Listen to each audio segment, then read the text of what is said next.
Hey guys, welcome back to the channel. In this video, I'm going to go over 10 life lessons that I've learned from working in investment banking. Let's get into it. Number one, document it. What I mean by this is if you get some great advice from a colleague, you read something that sparks your interest, or even just recognize a habit of someone else's that inspires you, please take physical note of it. You won't think anything of it at the time, but if you just take 10 minutes to compile your thoughts and what you've learned from it and what you'll do as a result of this thing, that will really help you when you look back in the future. Every time I see something noteworthy, I add it straight away to my Apple Notes on the go. And over the years, I've created this kind of gold mine of a document full of all these amazing tips and advice. And every time I read it, I feel like super energized and super inspired. Now that I'm starting my newsletter and I've been over the last weeks thinking about what I'm going to write about, I've been digging into this document so much and thinking about what has benefited me the most and what I can continue sharing through my own experiences. So don't underestimate the benefits of documenting these key learnings. Number two, align your career with who you are.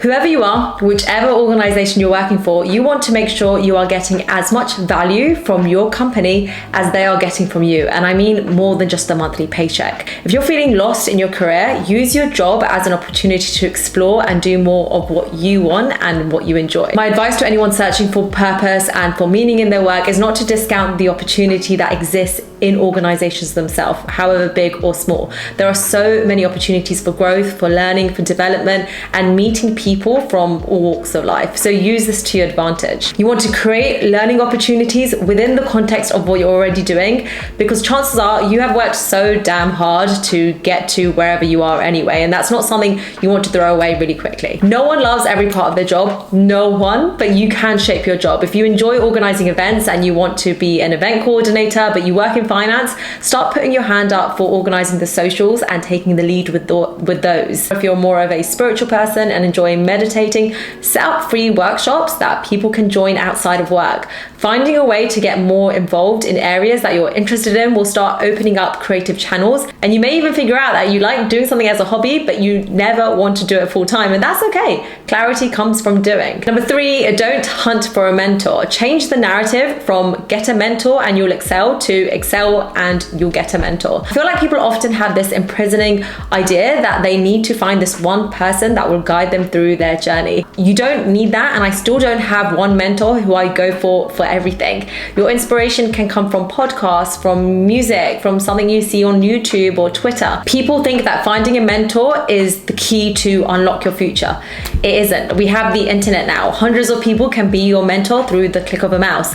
You could have in the palm of your hand through a smartphone. There are so many mentors out there just within a click. Stick to the facts. As much as you can, try and stick to the facts, because facts can't be disputed and they hold more credibility than emotions or than opinions. This can apply to so many things, like articulating an idea, persuading someone to buy into your proposal, or even just having a discussion in the workplace or out of the workplace and in your personal life and expressing how you feel about something. Sticking to facts gives you a stronger starting point. So for example, if you feel like your ideas are being neglected, then instead of saying, oh, you never take my suggestions seriously, try saying, I feel frustrated that you have not responded to my last 4 emails, which leads me to believe that my suggestions are not that important to you. The latter is a lot harder to deny. Rules are man-made. When I look back at my career, the times when my career has really propelled or when I've excelled the most is when I've thought outside the box and not followed the standard protocol. Sheryl Sandberg, who is the ex-COO of Facebook, talks about this in her book, Lean In. She said she took questions from an audience after giving a talk to a room and then announced that she'll take 2 more questions. After 2 more questions were answered, all the women in the room put their hands down and all the men kept their hands up, and she continued to answer questions. The biggest takeaways from this is to keep your hand up. Just because someone has made a rule, it doesn't mean you need to obey it without questioning it. Just because there have been things that are done a certain way, that doesn't mean it's the right way or that it's the only way. There are so many ways to get what you want. You've just got to keep going, put yourself forward, even if you face getting rejected or a level of embarrassment. Just navigate a way to get what you want. Then we have full circle. To be honest, I wish more people in life knew and applied this one. Life has a funny way of going full circle, and you never really know if a person that you cross paths with today will come back into your life at a later stage. So don't be mean to people. You will only ever regret it. Be approachable, be kind, and look up from your phone in the work lift and actually engage in a conversation, because that costs you nothing, and you never know when someone you helped years ago remembers something you've done and comes through for you years later. Keep your ear to the ground. Now, this is a bit of an odd one, so let me explain. A lot of getting ahead in life is about who you know and who you surround yourself with. You want to know what's happening around you and be connected to others, because that means when new opportunities come around, you'll be the first one to act. You can move quickly and you can take them up. If you just have your head down, buried in the sand, and you just do your job and you do it well, then there are a number of other people that can also do that. You are nothing special. You really want to dive into things that give you wider visibility and exposure. And one of the best ways to do that is by keeping your ear to the ground and staying connected to people. Don't accept the first offer. There are two sides to every negotiation. It is in the company's interest to spend less and pay you less, and it's in your interest to get paid more and get paid your worth. So keep pushing. If you are given a number, don't ask, is this number negotiable? But dig into what went into calculating that figure. Where has the number come from? Has it counted for your many years of experience, your qualifications? There are many companies that don't want you to negotiate, but that doesn't mean you don't come back with questions. Have something to say. When you're first starting out in something new, it's so normal to feel like there's a knowledge gap and like you don't know enough or have enough value to add, but you really want to be seen as someone who has something to contribute, no matter how small that thing is.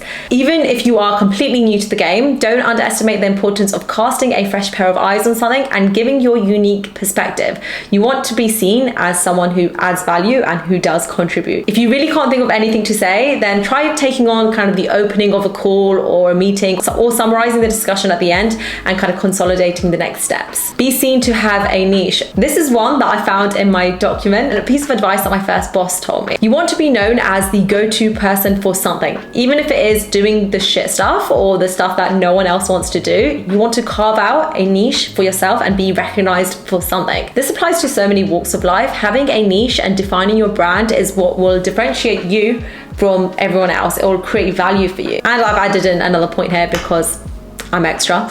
Take on the hard stuff. If you get a job offer for something and you don't know how to do it, take it and learn how to do it after. You don't learn to walk by following the rules. You learn by doing and by falling over. And this goes for so many things in life. Starting a YouTube channel, starting a new side hustles, taking on a high profile project at work, you will learn a tremendous amount just by doing, more than you will through reading the textbooks and through the planning stage. Just by putting in the action and diving straight into the deep end, that experience in itself will offer you a 3 to 5 year head start versus someone who's sitting on the sidelines and spends more time analyzing and perfecting everything and only dipping their toes in the water and getting in only when they're ready. So guys, those are the things that have taken me years and years to learn, and hopefully by sharing this I have fast tracked those things for you. If you like this video, I've linked another one here on other life lessons and money lessons, and I really do hope you enjoy watching these videos, and I want to say thank you for watching, for engaging, for commenting.